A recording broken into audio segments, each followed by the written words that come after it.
It was late afternoon in the city, the kind of time when the sun is beginning to go down and the air feels a little cooler.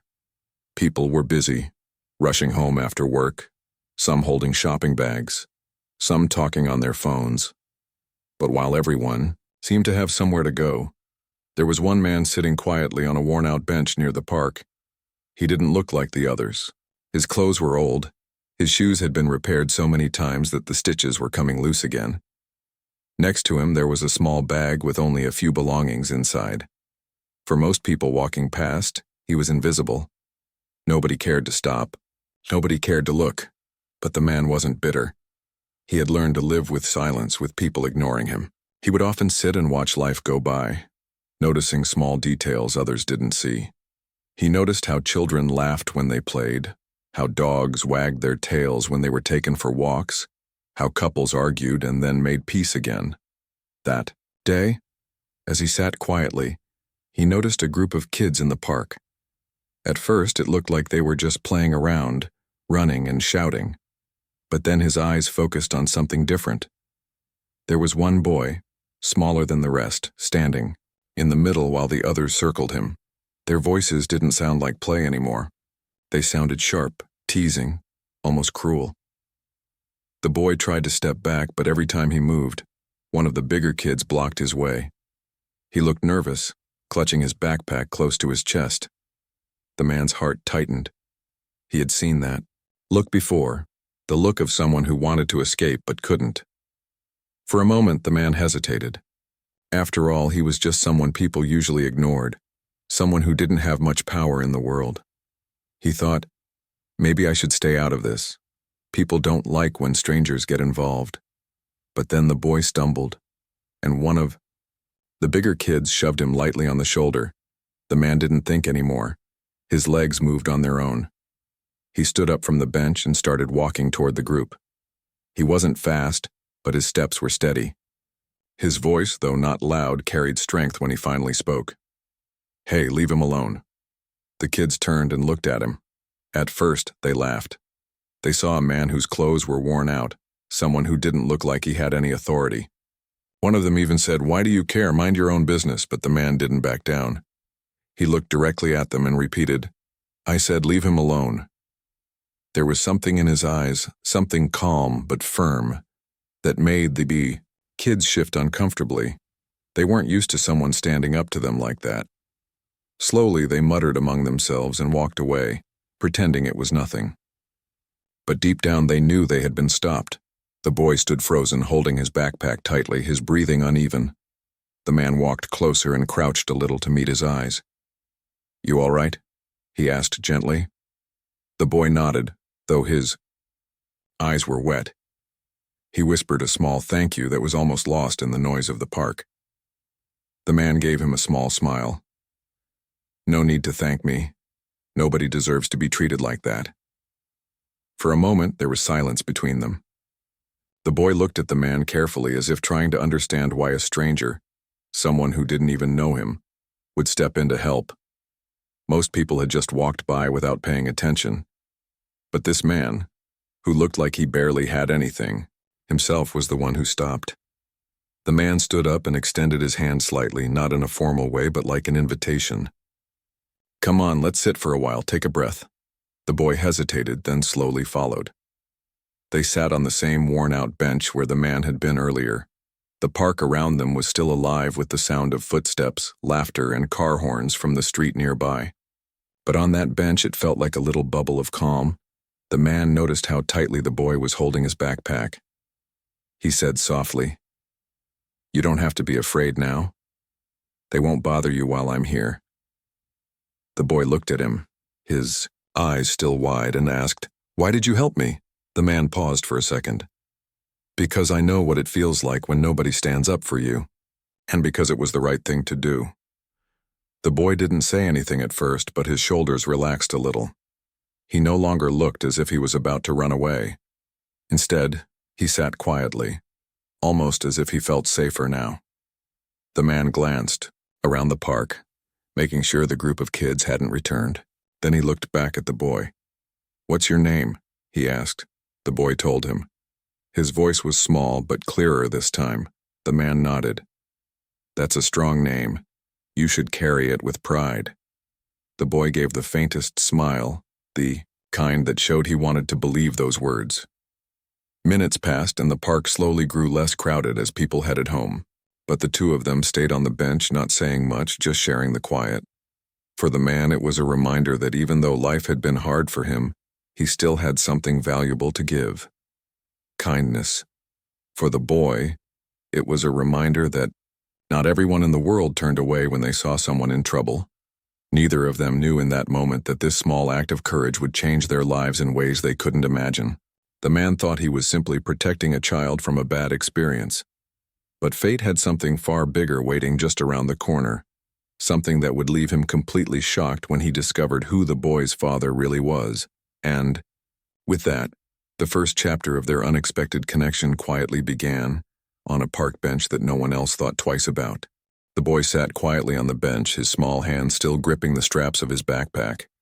His breathing was calmer now, but there was a heaviness in his eyes, the kind that only shows when someone feels scared and unsure. The man sitting beside him noticed it. He didn't want to push the boy to talk, but he also didn't want the silence to feel uncomfortable. You know, the man said gently, when I was your age, I used to sit on benches like this too. But I never liked sitting alone. It feels better when someone is around, right? The boy glanced up for a moment, then looked back down at his shoes. He nodded slowly. That small response was enough for the man. He knew trust didn't come quickly, especially after the boy had just gone through something upsetting. They sat in silence for a while longer. The man leaned back, watching the trees sway in the evening breeze. Children were still playing at the far end of the park, their laughter floating through the air. It was strange. Just a few feet away there was so much joy, but right here on this bench was a child who had almost been broken by cruel words and actions. Finally, the boy spoke, in a soft voice. I don't like being here. They always find me. The man turned to him. Who do you mean? The kids, the boy whispered. They pick on me a lot. Today was worse. The man felt his heart tighten. He had lived through his own share of rejection and loneliness, but hearing it from a child always cut deeper. Listen, he said, his tone calm but firm. There is nothing wrong with you. Do you understand? Sometimes people say mean things because they're carrying something heavy inside themselves. They think making someone else feel small will make them feel big. But it never does. It only shows their weakness, not yours. The boy looked at him with curious eyes, as if nobody had explained it to him that way before. But why me? I didn't do anything to them. The man sighed, softly. Sometimes you don't have to do anything. Some people just see someone who looks different or someone who reminds them of what they don't have and they take it out on them. It's unfair, but it's not your fault. Remember that. The boy nodded, holding on to those words as if they were a shield he had been missing. After a pause, the man asked, Where were you going when they stopped you? The boy shifted a little, hugging his backpack tighter. I was supposed to meet the driver near the front gate, but I walked the wrong way. I didn't want to admit I got lost, so I just kept walking. Then they saw me. The man gave a small smile. So you're not from around here? The boy shook his head. No. My father brought me to the city for a meeting. He was busy, so he sent me with the driver. I wanted to see the park. There was an innocence in his voice mixed with a hint of guilt. The man could tell the boy hadn't meant to cause any trouble. He was just curious, just a child wanting to see the world beyond car windows and tall buildings. The man nodded slowly. Curiosity is good, but sometimes it can take us to the wrong place. What matters is that you're safe now. The boy finally loosened his grip on the backpack and let it rest on the ground beside him. He turned toward the man and asked, Why are you sitting here alone? Don't you have a home to go to? The man froze for a second. Children had a way of asking questions without hesitation, questions that adults often avoided. He didn't want to lie, but he also didn't want to burden the boy with too much truth. I used to have a home, the man answered slowly. But life, it can be unpredictable. One day you think everything is fine, and then suddenly things change. I lost my job, then I lost my home. So now I spend my time in places like this. The boy's eyes widened. You live here? In the park? The man gave a small chuckle, though there was no humor in it. Not exactly. I move around, sometimes a shelter, sometimes a quiet corner, wherever I can find peace for the night. The boy tilted his head, clearly trying to understand something far bigger than his age allowed. Don't you get scared? The man looked at the fading sunlight and thought about the countless nights he had spent under it. Sometimes, but fear is something we learn to carry. Just like you carry your backpack, it's heavy, but we keep moving. The boy was silent, absorbing every word. Then he said something unexpected. You don't look weak. You look strong. Stronger than them. The man was taken aback. It had been a long time since anyone had called him strong. Most people only saw his old clothes, his tired face, and looked away. But this child saw something else, something deeper. He couldn't help but smile. Thank you. That means more than you know. The boy smiled faintly too, as if they had just shared a secret. The sky was turning orange now, the city lights beginning to glow in the distance. The man stood up slowly. Come on, he said. Let's get you back to the front gate. I'll wait with you until your driver comes. The boy stood as well, picking up his backpack. They walked side by side along the narrow path. The man didn't rush. He wanted the boy to feel safe.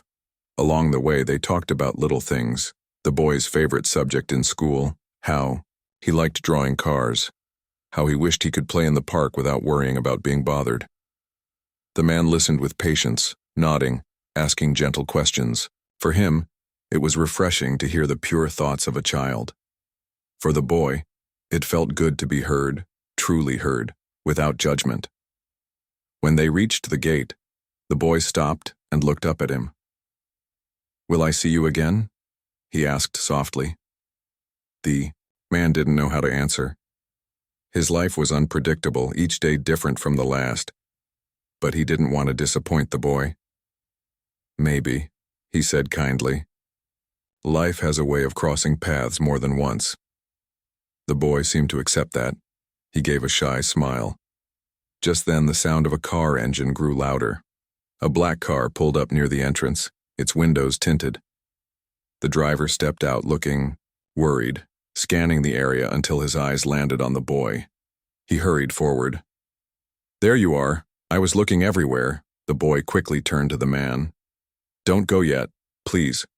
The man gave a small nod, staying where he was. The driver fussed over the boy, checking if he was all right. Then the boy did something unexpected. He pointed back toward the man and said firmly, He helped me. He saved me today. The driver looked at the man for the first time. His expression shifted slightly, as if unsure how to react to someone who looked like that but was being described as a hero. The man didn't say anything. He just stood quietly, watching the boy being led toward the car. What he didn't know was that this moment, this small act of staying behind, was only the beginning, because soon the boy's father would arrive. And when he did, the man's entire past would come rushing back in a way he never expected. The connection between them was about to be revealed, and it would change everything. The car engine was still running at the gate, its low hum filling the quiet evening air. The boy was standing near the open door, his backpack hanging loosely on one shoulder. He kept glancing back at the man who had helped him, as if afraid that once he blinked, the man might disappear forever. The man gave a small nod, a gesture of reassurance. He was used to being left behind. People came and went in his life like passing shadows, but this boy seemed different. There was a softness in his eyes, a gratitude that felt real.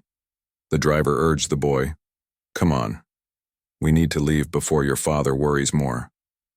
But the boy hesitated. He tugged at the driver's sleeve and whispered, Can he come with us? Just for a while? The driver frowned, unsure of how to respond. He looked at the man again, this time longer, taking in his worn clothes and tired face. After a moment, the driver sighed. Your father will decide. Get in first. The boy climbed into the car, but before sitting down, he leaned out and called, Please don't leave yet. Just wait here, I'll ask my father. The man gave a faint smile. I'll be here. he said quietly. The car door closed, and the driver got back behind the wheel. The vehicle stayed parked, as if waiting for someone else to arrive. The man sat back on the bench by the gate, folding his hands together. His mind wandered. He didn't know why he felt so strongly about this boy. Maybe it was the way the child had trusted him so quickly, or maybe it was the simple fact that someone had finally looked at him with respect, not pity. Minutes passed. The orange glow in the sky had deepened into purple. Streetlights flickered, on one by one, spreading a dim halo around the park entrance. The man could hear the faint sound of traffic, the occasional horn, the footsteps of people heading home. But his focus kept drifting to the car where the boy sat, his small face pressed against the window, still watching him. And then, another car appeared. This one was larger, more expensive looking, its polished surface reflecting the streetlights. It rolled to a stop right behind the first car. The driver quickly stepped out and straightened his jacket. He walked toward the second car and opened the back door with careful hands. Out stepped a tall man in a suit. His shoes shined, his tie perfectly in place, his face stern yet tired from the long day. There was an air about him, the kind of presence that made people stop and notice. He didn't even have to speak to command respect. The boy jumped out of the first car the moment he saw him. "Father," he called, running forward. The man in the suit bent slightly to hug him, relief washing over his face. "I was so worried," the father said, his voice low but firm. "The driver couldn't find you. Where were you?" The boy pointed quickly toward the bench. "I was there, and he helped me." The father followed the direction of the boy's finger. His eyes landed on the man sitting on the bench. For a moment, time seemed to slow down. The expression on the father's face shifted. It went from curiosity to surprise, and then to something deeper, something almost like shock. The man on the bench felt his chest tighten. He knew that face. He had seen it before, many years ago, when life was different, when he still had hope, when he still believed the world was fair. He couldn't mistake it.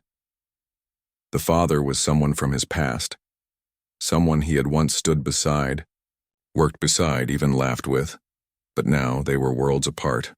One was dressed in success, stepping out of a luxury car. The other was sitting in worn-out clothes with nothing but a small bag to his name. The boy, unaware of the tension building between them, looked proudly at his father. "He saved me from the boys who were being mean. They were pushing me, but he came and told them to stop. He's brave. You should meet him." The father's eyes softened for a moment as he looked at his son. But when he turned back to the man on the bench, his jaw tightened. Memories came rushing back, memories he hadn't thought about in years. The man on the bench wasn't just a stranger. He was a part of a story the father had buried deep inside, a chapter he thought he'd never face again. The father walked slowly toward him.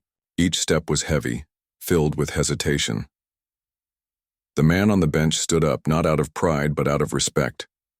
Their eyes met, and for a brief second the world around them disappeared. It was just the two of them, locked in a silence that spoke louder than words. Finally, the father broke the silence. His voice was quieter than usual, almost uncertain. "It's been a long time." The man nodded. "Yes, it has." The boy looked between them, confused. "Wait, you know each other?" Neither answered right away. The father rubbed the back of his neck, clearly uncomfortable. The man looked down at his hands, which were rough and scarred from years of hardship. He never thought this moment would come, that he would stand face to face with someone from his old life while looking like this. The boy tugged at his father's sleeve. "Can we take him with us? Please? Just for dinner. He doesn't have anyone." The father hesitated. His eyes lingered on the man, and a storm of emotions swirled. Inside him, guilt, pride, regret, and something else he couldn't name. Finally, he turned to his son and said softly, "We'll see. Let's talk first." He gestured for the man to follow him a little away from the cars. They walked a few steps into the quieter side of the park, leaving the boy with the driver. The air between them was heavy. The father spoke first. I never thought I'd see you again, not like this. The man gave a tired smile. Neither did I. Life has a way of surprising us. There was a long pause. The father's eyes searched the man's face as if trying to find traces of the person he once knew.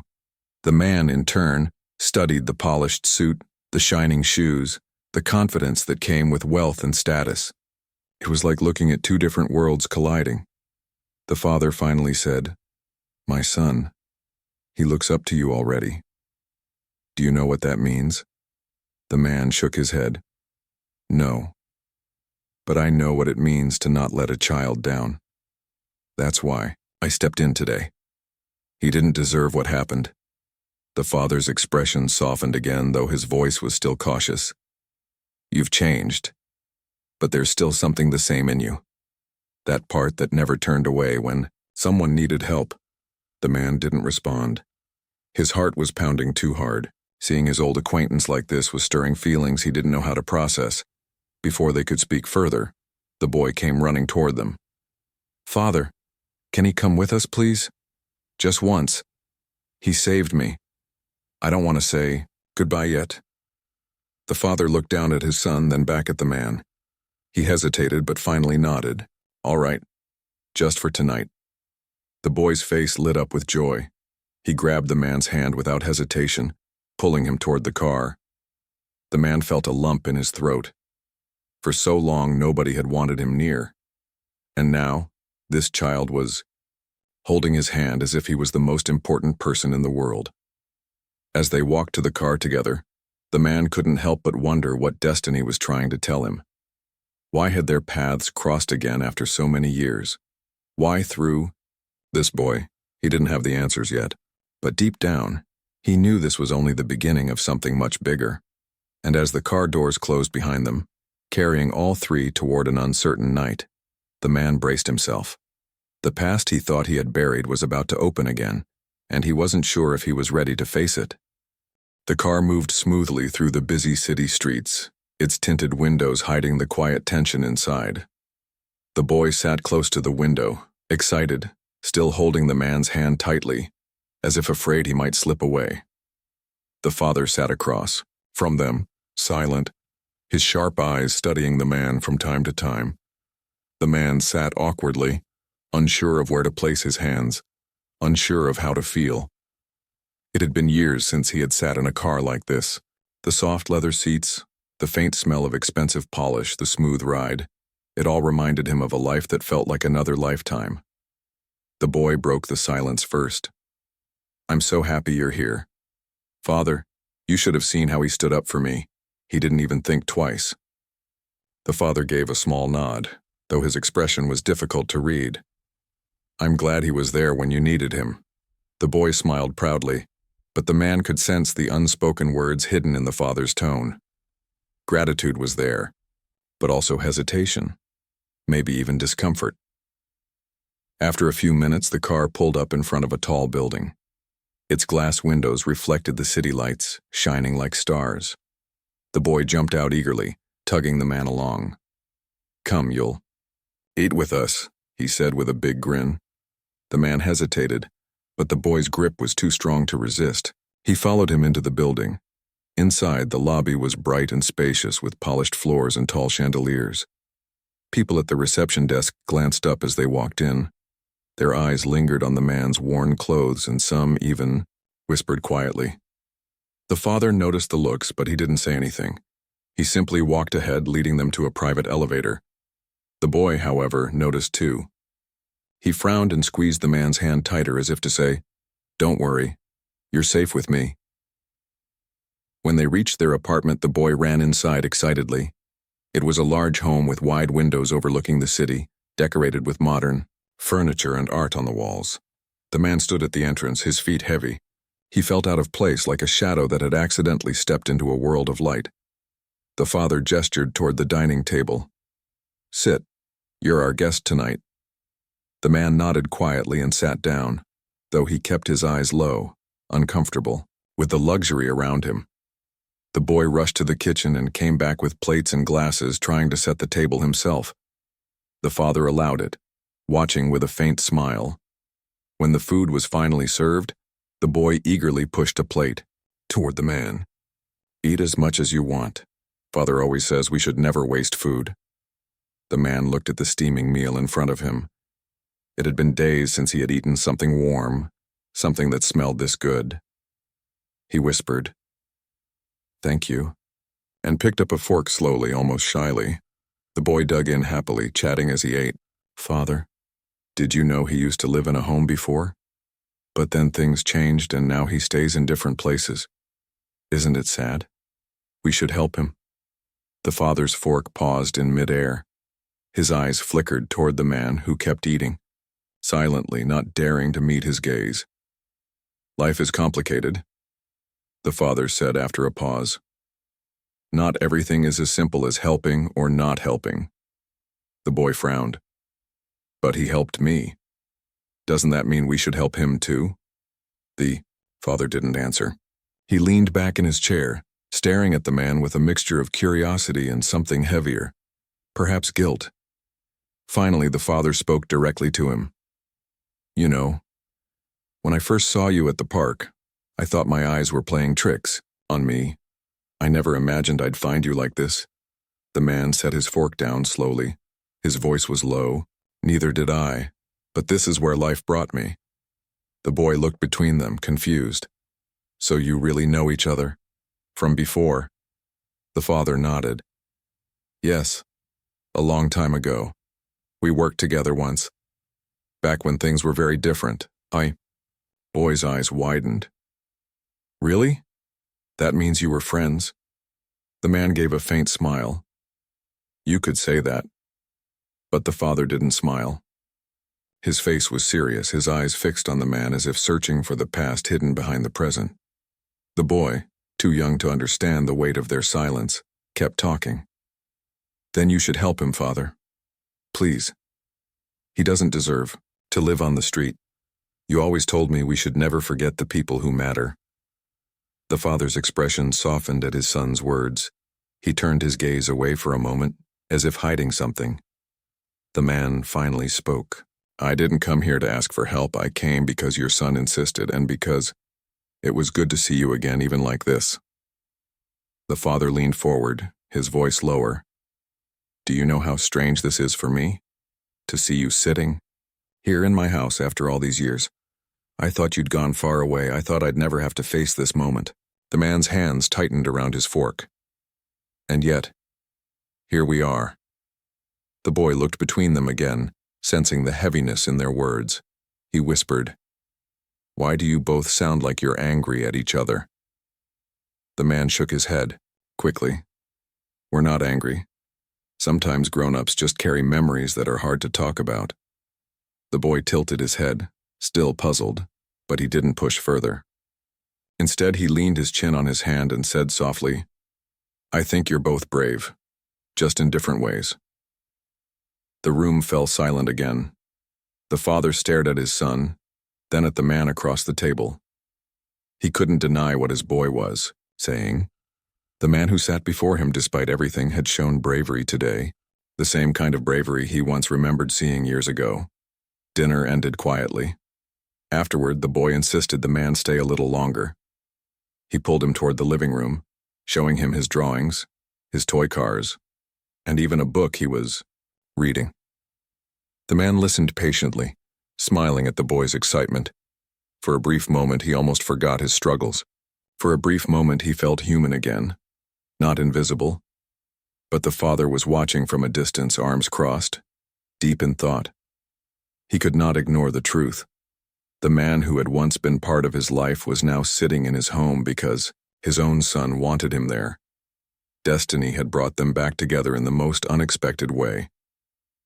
Later that night, when the boy finally grew tired and went to bed, the father approached the man again. His voice was softer this time. "You didn't have to help him, you know. Most people would have walked away. Why didn't you?" The man looked at him steadily. "Because I couldn't. I know what it feels like to be cornered, to feel like no one will come to help. I couldn't let him feel that way." The father nodded slowly. For the first time that night, there was no judgment in his eyes, only respect and perhaps a shadow of regret. As the man prepared to leave, the boy came running out of his room, half asleep, rubbing his eyes. "Promise me you'll come back," he said drowsily. "Promise me you won't disappear." The man hesitated, then bent down and whispered, "I'll try. That's all I can promise." The boy hugged him tightly before going back to bed. The man stood there for a long moment, touched in a way he hadn't been in years. The father walked him to the door. Before he left, the father said quietly, "We need to talk again tomorrow. There are things we never finished back then." The man gave a small nod. "I'll be here." And with that, he stepped back into the cool night air. The city was buzzing around him, but inside his chest was a storm of emotions. He had seen a part of his past come alive again, through the eyes of a child who didn't even know the full story. For the first time in years, the man felt that maybe, just maybe, life was not finished with him yet. The next morning, the city was waking up slowly. The streets were filled with the usual noise, cars honking, people hurrying to work, shopkeepers opening their stores. But for the man, the day felt different. There was a sense of anticipation he hadn't felt in years, a feeling that something in his life was about to change. He wandered through the quiet streets near the park, his bag slung over his shoulder. He remembered the night before, the boy's small hands holding his, the warmth of the home he had visited, the father's complicated gaze. It had been a strange mix of emotions, gratitude, relief, hesitation, and something else he couldn't name.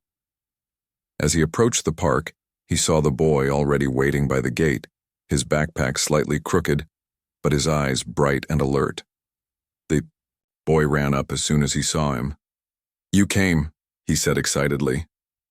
"I said I would," the man replied with a small smile. "I wouldn't forget." The boy grabbed his hand and led him toward the waiting car. The father was already there, pacing slowly. His expression was softer than the day before, but still serious. "We need to talk," he said as they approached. "Not just for today, but about the future." The man nodded, unsure of what the father meant, but he followed them into the car anyway. The boy sat in the middle, holding both of their hands, his excitement making him almost bounce in the seat. The car ride was quiet at first. The father finally broke the silence. "I want to start by saying thank you. You saved my son yesterday, and for that I am grateful. Truly grateful." The man nodded quietly. "I only did what anyone should do. I couldn't leave him alone." The father studied him for a long moment. "But it wasn't just anyone who did it, it was you. And seeing you there, it reminded me of the person you used to be, the person I used to know." The man felt a lump in his throat. It had been a long time since anyone spoke to him in that way, not just with words, but with recognition of who he truly was. "People change," he said softly. "Yes, they do," the father agreed. "But sometimes life gives us a second chance to remember what really matters." The boy looked up at them with wide eyes. "Does that mean we can be friends? All of us?" The man smiled. "I think we already are," he said, and the boy grinned from ear to ear. When they arrived at the apartment, the father guided the man inside. "I want you to understand something," he said. "You don't have to explain your life or your struggles or how you ended up where you are. That doesn't matter to me anymore. What matters is that you are here, and that my son trusts you." The man nodded again. For so long he had felt invisible. Nobody had ever looked at him without judgment or pity. But now, in this moment, someone was truly seeing him.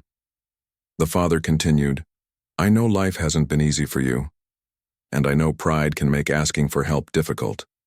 But I want to offer you something. A chance to rebuild. Not just for a day, not just for tonight, but a real chance to start again." The man froze. He had heard offers before, promises that never lasted. But this was different. This was not charity. This was recognition. This was respect. I don't know what to say," he admitted. "You don't have to say anything now," the father said. "Just think about it, and know that you are welcome here anytime." The boy tugged at his father's sleeve. "Can we eat breakfast first, please?" They laughed together, the tension of the morning easing slightly. The man joined them at the table, and for the first time in a long while he felt comfortable. The food was simple, but the warmth around the table made it taste extraordinary. The boy chatted happily about school, his drawings, and the plans he wanted to make for the day.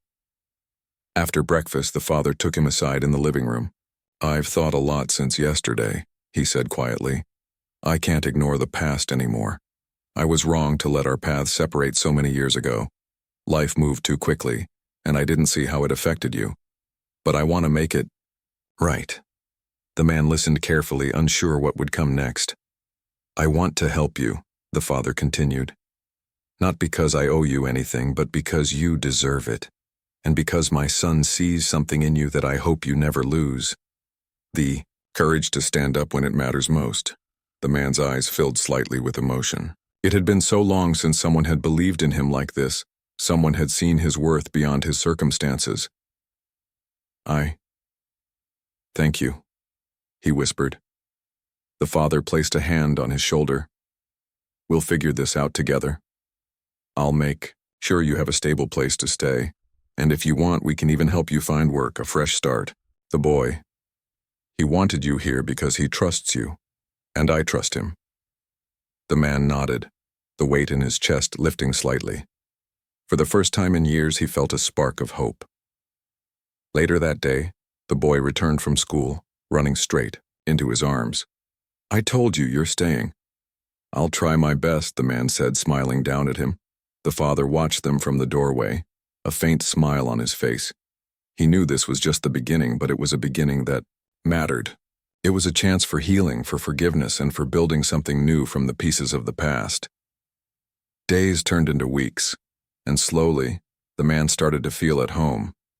He wasn't living on the streets anymore. He had a room, a small space filled with a few belongings he had kept over the years. The father kept his word, helping him find work and encouraging him to pursue small goals that slowly built his confidence. The boy was always by his side, showing him drawings, inviting him to the park, or just talking about life. Their bond grew stronger every day. The man realized something he hadn't felt in a long time: belonging. He belonged somewhere, with someone who cared, who saw him, who appreciated him. The father and the man also started to reconnect. The awkwardness of their first meeting faded, replaced by understanding and respect. They shared memories, stories from the past, and slowly, the gaps that had separated them for years began to close. One evening, as they all sat together in the living room, the father turned to him and said quietly, "You know, I was wrong to judge life by where someone is at the moment. You've shown more strength in the past few days than I've seen in years." The man smiled softly, humbled. "Life is strange. Sometimes we are tested, and sometimes we are given a chance to start again." The boy chimed in, "And I knew from the start. I said he was brave." They all laughed together, a laughter that felt real, honest, and healing. The man realized that life had given him something he hadn't expected: a second chance, a family of sorts, and the reminder that even after hardship, people could find kindness, trust, and hope again. As the city lights shimmered outside their window that night, he felt a peace he hadn't known in years. He had faced the streets, the loneliness, and the pain. But now he had found a place where he was valued, a place where he could belong. And in that moment, he understood something important. Sometimes, life gives us the people who matter most, when we least expect it. Sometimes courage and kindness are rewarded in ways bigger than we can imagine. And sometimes hope is just a hand away, held by a child who believes in you unconditionally. For the man, the boy, and the father, that evening marked a turning point, a beginning where the past, present, and future could finally come together, creating a story of courage, connection, and redemption. And for the man, as he looked at the boy sleeping peacefully in his new room, he silently promised himself one thing: he would never forget how it felt to be seen, and he would spend the rest of his life paying forward the kindness that had changed everything.